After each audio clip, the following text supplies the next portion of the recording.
Doctor کے قتل کی واردات جس کی تفتیش کا رخ راتوں رات بدل گیا۔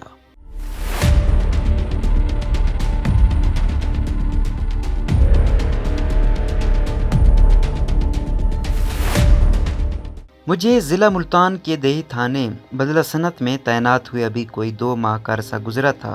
یوں تو یہ کوئی بہت بڑا تھانہ نہیں تھا، دیہی علاقہ ہونے کے باعث یہاں لوگوں کے روزگار کا زیادہ تر انحصار کھیتی باڑی اور مال مویشی پالنے سے تھا۔ اس لیے اگرچہ وہاں سرکاری اسپتال تو نہ بن سکا لیکن شفا خانہ حیوانات ضرور موجود تھا۔ شفا خانہ حیوانات کی سربراہ ڈاکٹر اشرف خلجی انتہائی منکسر المزاج اور خدا ترس انسان تھے۔ ان کا آبائی شہر بورے والا تھا، لیکن ملازمت ملنے کے بعد گزشتہ 14 سالوں سے وہ یہیں پر قیام پذیر تھے۔ میں نے یہاں کے لوگوں کو ہمیشہ ڈاکٹر اشرف خلجی کی تعریف کرتے سنا، وہ یہاں کے لوگوں کی خدمت میں ہمیشہ پیش رہتے۔ میری خواہش تھی کہ میں کسی دن ان سے ضرور ملوں، لیکن یہ بات بالکل میرے وہم و گمان میں نہ تھی کہ ان کے ساتھ میری ملاقات اس قدر غیر معمولی صورتحال میں ہوگی۔ صغیر وٹو مزید لکھتے ہیں کہ رمضان شروع ہو چکا تھا، باقی اداروں کی طرح پولیس کے معمولات میں بھی تبدیلی آ چکی تھی، بلکہ ڈیوٹی کے اوقات میں کافی حد تک اضافہ ہو چکا تھا۔ غالباً تیسری سحری تھی، ابھی میں سحری کے بعد نماز کی تیاری میں مشغول تھا کہ میرے فون کی گھنٹی بجی۔ میں نے فون اٹھایا تو دوسری طرف بدلہ سنت کا نمبردار چودھری نذیر گجر تھا۔ اس نے گھبراہٹ زدہ آواز میں کہا، میاں صاحب، ڈاکٹر اشرف خلجی کے گھر ڈکیتی ہوئی ہے اور ڈاکوؤں کی فائرنگ سے ڈاکٹر اشرف خلجی شدید زخمی ہو گئے ہیں۔ نذیر نمبردار نے یہ بھی بتایا کہ ڈاکٹر اشرف خلجی کے گھر والے انہیں بدلہ سنت کے ایک پرائیویٹ کلینک پر لے جانے کے لیے تیاری کر رہے ہیں۔ میں نے نذیر نمبردار سے کہا کہ وہ انہیں ایسا کرنے سے منع کرے، کیونکہ یہ فائر آرم کا کیس ہے اور ایسے کیسز کو صرف سرکاری اسپتال ہی لے جایا جاتا ہے۔ میں خود بھی فوراً کوئی لمحہ ضائع کیے بغیر موقع کی طرف روانہ ہو گیا۔ میں چند منٹ کے بعد جائے وقوع ڈاکٹر اشرف خلجی کے گھر پر موجود تھا۔ یہ 2 کمروں پر مشتمل سرکاری گھر تھا، جس کے ساتھ باہر کی طرف ملک چھوٹا سا کچن تھا۔ گھر کے صحن میں بلب کی روشنی پڑ رہی تھی، جبکہ گھر کا دروازہ کھلا ہوا تھا۔ ڈاکٹر اشرف خلجی صاحب گزشتہ 14 سال سے اپنی اہلیہ، جو خانیوال کے گرلز کالج میں فزیکل ایجوکیشن کی لیکچرر تھیں، کے ساتھ اسی کوارٹر میں رہائش پذیر تھے۔ ان کی کوئی اولاد نہیں تھی، لیکن انہوں نے باوجود گھر والوں کے دباؤ کے دوسری شادی نہیں کی تھی۔ کوئی 5 سال قبل ڈاکٹر صاحب نے اپنی بیوی کے اصرار پر بیوی کے اکلوتے بھائی کی بیٹی یعنی بھتیجی کو اپنے ساتھ رکھا ہوا تھا۔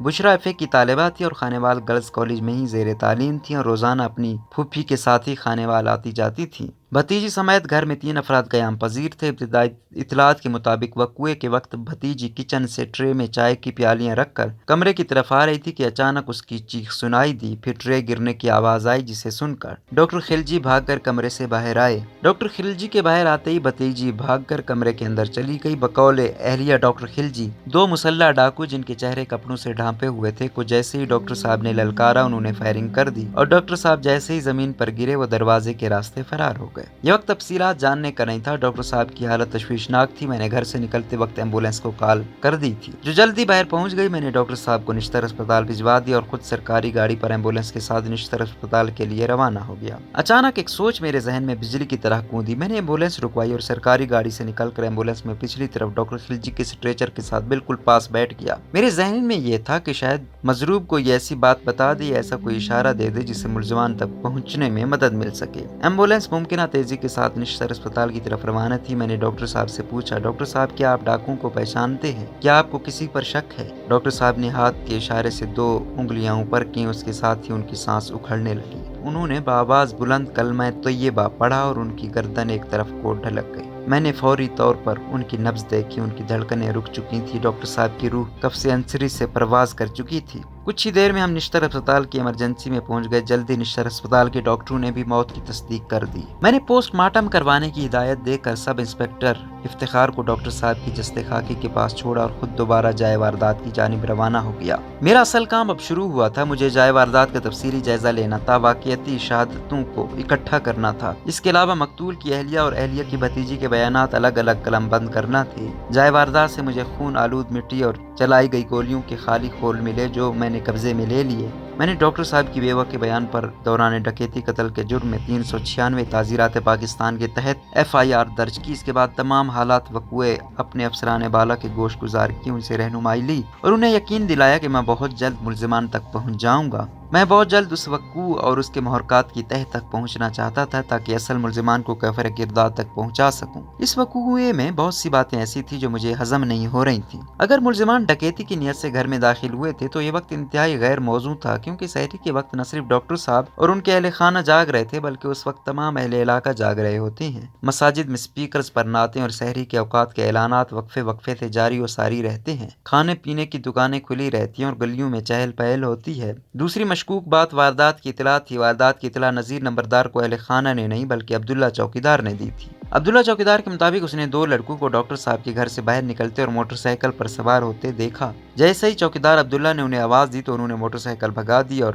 ککڑاٹا خانیوال روڈ کی جانب فرار ہو گئے۔ چوکیدار نے جب ڈاکٹر خلجی کے گھر کے کھلے دروازے کے اندر جھانکا تو ڈاکٹر صاحب درد سے کراہ رہے تھے اور کوئی ان کے قریب نہیں تھا۔ جیسے ہی چوکیدار اندر داخل ہوا تو دونوں خواتین نے رونا پیٹنا شروع کر دیا۔ میں نے بھی مقتول ڈاکٹر خلجی کی بیوہ اور بھتیجی سے جو سوالات کیے ان میں کچھ تضاد تھے۔ صبح 4 بجے جب مبینہ ڈاکو گھر میں داخل ہوئے اور ڈاکٹر صاحب پر فائرنگ کی تو گھر والوں نے سب سے پہلے کس کو اطلاع دی؟ ڈاکٹر صاحب کی بیوہ نے بتایا کہ اس نے فیصل آباد میں فون کر کے اپنے بھائی کو بتایا، جبکہ اس کی بھتیجی نے کہا کہ فون ڈیڈ ہو چکا تھا۔ جب ہم نے پی ٹی سیل فون کا ریکارڈ چیک کروایا تو واردات کے بعد فیصل آباد کال کی گئی تھی، جبکہ حیرانی کی بات یہ تھی کہ کوارٹر کی چھت سے ٹیلی فون کی تار کاٹی گئی تھی اور ایک پلاس بھی وہیں موجود تھا۔ میں نے اس کٹر سے فنگر پرنٹس اٹھائے اور بذریعہ فرد اسے قبضے میں لیا۔ میں نے مشکوک حالات کے باعث دونوں خواتین کو پابند کیا کہ وہ مجھے بتائے بغیر اسٹیشن نہ چھوڑیں، کیونکہ امور تفتیش کی تکمیل میں ان کی موجودگی ناگزیر ہے۔ اگلی صبح مجھے اطلاع ملی کہ ڈاکٹر خلجی کی بیوہ کے بھائی نے کھوجی کتوں کے ذریعے سراغ لگوانے کا فیصلہ کیا اور سلسلے میں رقم بھی ادا کر دی گئی ہے۔ میرے لیے مزید اچنبھے کی بات تھی، سراغ رساں کتوں کے ذریعے سراغ رسانی کے حوالے سے ماضی میں میرا تجربہ کچھ زیادہ اچھا نہیں تھا، کیونکہ میں نے یہی دیکھا تھا کہ میری یہ تفتیش کو سلجھانے کے بجائے اسے الجھانے کا باعث زیادہ بنتے ہیں۔ میں نے ایک بااعتماد اے ایس آئی کی ڈیوٹی لگا دی کہ وہ صورتحال پر نظر رکھے اور مجھے گاہے بگاہے مطلع کرتا رہے۔ دوپہر تک ڈاکٹر اشرف کے بھائی بورے والا سے بدلہ حسن پہنچ گئے۔ سپہر 3 بجے کے قریب مجھے میرے آئی ایس آئی نے اطلاع دی کہ سراغ رساں کمپنی نے جائے وقوع سے 2 کتے چھوڑے ہیں جو عبداللہ چوکیدار کے گھر کے باہر جا کر بیٹھ گئے ہیں۔ ابھی یہ اطلاع موصول ہوئی کچھ 10 منٹ بمشکل گزرے ہوں گے کہ مقتول ڈاکٹر اشرف خلجی کی بیوہ اور ڈاکٹر صاحب کے بھائی مائے معززین علاقہ تھانے آ گئے۔ انہوں نے پرزور اصرار کرنا شروع کر دیا کہ کھوجی کتوں نے ساری واردات کھول کر رکھ دی ہے اور ہمارے ملزمان عبداللہ چوکیدار اور اس کا 18 سالہ بیٹا ارشد ہے۔ کیونکہ مدعی مقدمہ ڈاکٹر صاحب کی بیوہ تھی، میں نے انہیں کہا کہ وہ ایک تتمہ بیان یعنی سپلیمنٹری سٹیٹمنٹ لکھ کر دے دیں تاکہ ان کے نامزد کردہ ملزمان کو گرفتار کر کے شامل تفتیش کیا جا سکے۔ مدعیہ کا تتمہ بیان ریکارڈ کرنے کے بعد میں نے عبداللہ چوکیدار اور اس کے بیٹے ارشد کی گرفتاری کے لیے ٹیم روانہ کی، لیکن اس سے پہلے کہ ٹیم پہنچتی عبداللہ چوکیدار اور اس کا بیٹا ارشد خود بخود تھانے پیش ہو گئے۔ عبداللہ چوکیدار نے کہا کہ سر، جب کھوتی کتے ہمارے گھر کے باہر بیٹھے تو ہم دونوں باپ بیٹا گھر میں ہی موجود تھے اور اپنی بے گناہی ثابت کرنے کے لیے آپ کے سامنے پیش ہو گئے ہیں۔ عبداللہ چوکیدار گڑ گڑا کر کہنے لگا، سر، مجھے اور میرے بیٹے کو پھنسانے کی کوشش کی جا رہی ہے۔ اس نے یہ بھی کہا کہ اگر قیامت تک ہمارا جرم یا اس جرم میں ہمارا کوئی کردار ثابت ہوا تو آپ کو ہمارا خون معاف ہے۔ عبداللہ کی بات میرے دل کو چھو رہی تھی۔ پولیس افسر کے کام میں چھٹی حص کی بڑی اہمیت ہوتی ہے، لیکن یہ چھٹی حص بھی تربیت یافتہ ہوتی ہے اور ماضی کے تجربات کی روشنی میں کام کرتی ہے۔ میں نے اب تک جتنے کیسز میں تفتیش کی تھی، جتنے ملزمان پر کیس چلائے تھے، تربیت کے دوران جو کچھ سیکھا تھا وہ سارا ڈیٹا شعور کے ساتھ لاشعور میں بھی موجود تھا، اور چھٹی حص ان سب سے استفادہ کر کے مجھے بتا رہی تھی کہ چوکیدار کو کیس کی تفتیش کا رخ تبدیل کرنے کے لیے پھنسایا جا رہا ہے۔ لیکن ظاہر ہے کہ حتمی فیصلے تک پہنچنے کے لیے مجھے سارے تقاضے پورا کرنے تھے۔ میں نے عبداللہ چوکیدار اور اس کے بیٹے ارشد کے بیانات قلم بند کیے، انہیں تفتیش کے لیے تھانے میں ہی موجود رہنے کا حکم دیا۔ اس دوران میں نے افسران بالا سے بات کر کے دونوں ملزمان کی گرفتاری التوا میں رکھی۔ اس دوران چوکیدار اور اس کے بیٹے ارشد کی میں خفیہ اور اعلانیہ معلومات اکٹھی کر چکا تھا۔ دونوں باپ بیٹے کے گزشتہ 24 گھنٹے میں معمولات کی تصدیق ہو چکی تھی، ان سے بھی میری چھٹی اس کی تائید ہو رہی تھی کہ وہ دونوں بے گناہ تھے۔ میں نے ڈاکٹر خلجی مقتول کے دونوں بھائیوں کو اعتماد میں لیا، اس کے ساتھ وقوعے سے لے کر اب تک سامنے آنے والے واقعات اور بحیثیت پولیس افسر اپنے خدشات سے انہیں آگاہ کیا۔ اسی دوران ایک اور اطلاع موصول ہوئی کہ ڈاکٹر صاحب کی بیوہ اور ان کی بھتیجی ملتان سے فیصل آباد جا چکی ہیں۔ دونوں خواتین کا یہ غیر متوازن اور غیر متوقع رویہ میرے خدشات کو تقویت دے رہا تھا، حالانکہ میں نے انہیں تفتیش مکمل ہونے تک وہیں رکنے کی ہدایت کی تھی۔ ابھی اس وقوعے کو 2 روز روز ہی گزرے تھے کہ ڈاکٹر صاحب کے گھریلو سامان کی منتقلی بھی شروع کر دی گئی۔ اس دوران مجھے عدالت عالیہ کی جانب سے ایک حکم نامہ بھی موصول ہوا جس کے تحت دونوں خواتین کی ریٹ پٹیشن پر پولیس کو بلا جواز ہراساں نہ کرنے کے احکامات صادر کیے گئے تھے۔ اگرچہ ایسی ریٹ پٹیشن عمومی طور پر ملزمان کی جانب سے کی جاتی ہے، لیکن مدعیہ کی جانب سے اس کا سامنے آنا انتہائی غیر معمولی تھا۔ اسی اثناء میں مجھے ڈاکٹر صاحب کے بھائیوں نے اطلاع دی کہ ڈاکٹر صاحب کے بینک اکاؤنٹ کو جس میں ایک خطیر رقم موجود ہے، مدعیہ نے اپنے نام منتقل کروانے کے لیے بینک میں درخواست دائر کر دی ہے۔ بیانات میں تضاد، سراغ رساں کتوں کے ذریعے عبداللہ چوکیدار اور اس کے بیٹے کے مقدمے میں نامزدگی، سامان کی فوری منتقلی کی کوشش، پابند کرنے کے باوجود بشریٰ بی بی کا بدلہ صنعت سے چلے جانا، بغیر کسی ظاہری وجہ کے ہائی کورٹ میں پولیس کے خلاف ہراسمنٹ کی ریٹ، بینک اکاؤنٹ کی اپنے نام منتقلی کی کوشش، یہ وہ واقعات تھے جو واضح طور پر تفتیش کا رخ متعین کر رہے تھے۔ میں ان سارے خدشات کو ضمنیوں یعنی پولیس ڈائری کے ذریعے پولیس فائل کا حصہ بنا رہا تھا۔ ایک ہفتے کے بعد ڈاکٹر صاحب کے دونوں بھائی میرے پاس تھانے پہنچے اور روتے ہوئے کہا کہ آپ کے خدشات درست ہیں، میری بھابھی اور اس کی بھتیجی اس وقوعے میں ملوث ہیں۔ میں نے دونوں سے تفصیل چاہی تو انہوں نے کہا کہ ہماری بھابھی یعنی مدعیہ مقدمہ نے اسٹیٹ لائف انشورنس میں ڈاکٹر خلجی کی بیمہ پالیسی کے حوالے سے 1.5 کروڑ روپے کی وصولی کے لیے ہمیں بتائے بغیر کلیم جمع کروا دیا ہے۔ انہوں نے کہا ہمیں کچھ نہیں چاہیے، ہمارے بھائی کے قتل میں ہماری بھابھی اور اس کی بھتیجی ملوث ہیں، لہٰذا ان کی بجائے ہمیں مدعی مقدمہ بنایا جائے۔ میں نے مدعیہ کو بلایا اور اپنے تمام خدشات سوالات کی شکل میں تحریری طور پر ان کے سامنے رکھے۔ وہ کسی ایک سوال کا جواب نہ دے سکی اور الٹا اگلے روز تبدیلی تفتیش کی درخواست دے دی۔ اس وقت تک میں نے تمام شواہد کی روشنی میں ڈاکٹر اشرف خلجی مقتول کے بڑے بھائی اصغر کے بیان پر مدعیہ کو میں بھتیجی نامزد مقدمہ کر دیا۔ سابقہ مدعیہ اور موجودہ ملزمہ ہر قدم پر مجھے حیران کرتی جا رہی تھیں۔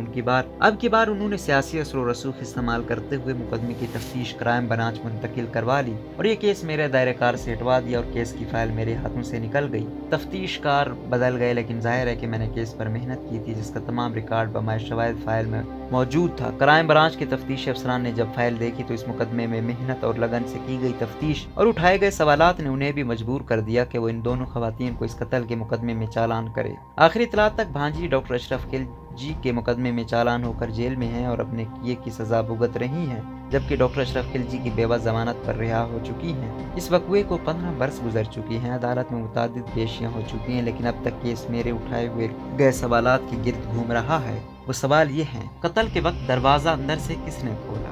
قتل کی اطلاع فوری طور پر پولیس کو کیوں نہ دی گئی؟ اگر ڈکیتی تھی تو ڈاکو ساتھ کچھ کیوں نہیں لے کر گئے؟ قتل سحری کے انتہائی مصروف وقت میں کیوں ہوا؟